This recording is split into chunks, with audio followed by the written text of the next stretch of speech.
for us all fought and prayed for one thing, freedom. Whether on the seas, in the air, or on land fighting for our country.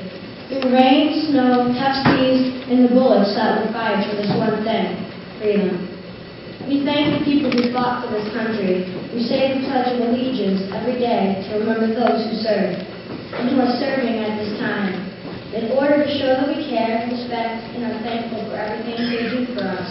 God bless America, and God bless the troops who are fighting for our country now, and those who have fought for our freedom in the past. Thank you.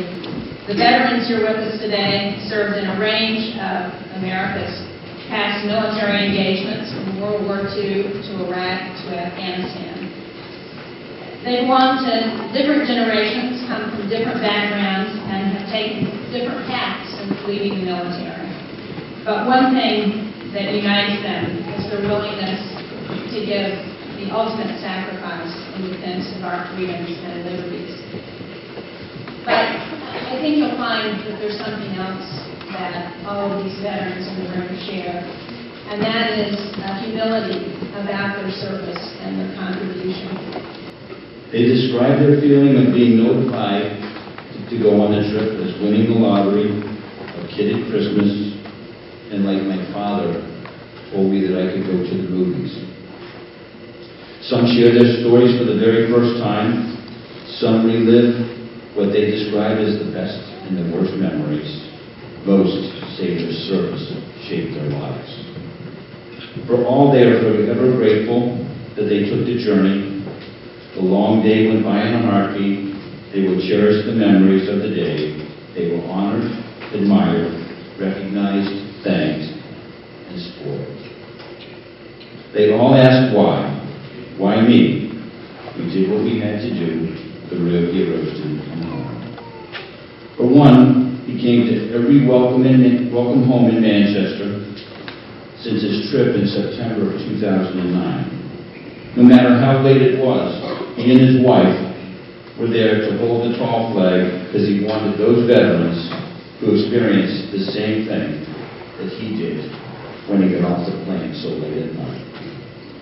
He later developed terminal cancer, but he still came to greet us. When we heard that he had terminal cancer, we visited him at his home, and we brought him a framed collage of pictures of his on a flight day. When he had to leave his home to go to hospice, the only thing he wanted to bring was that framed collage of pictures. I am Hans Spicer, and I am a veteran. As we sit here today, during these difficult economic times, we cannot help but think about the word debt. There are many types of debt. Some may never be repaid. They may never be repaid in terms of shelling out money, asking for a bailout, or making budget adjustments. They may be repaid by other means. It's a simple gesture of gratitude. The debt I'd like to talk about today is the debt we owe our veterans.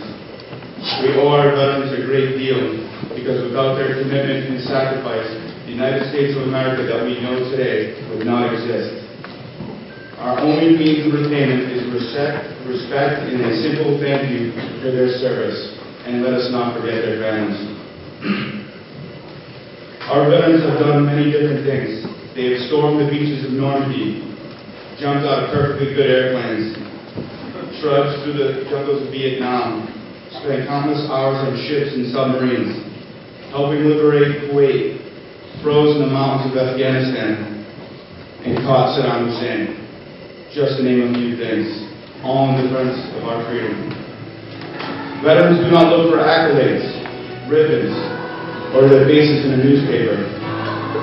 They just want to serve their country, ensuring the freedoms earned by the veterans before them are preserved.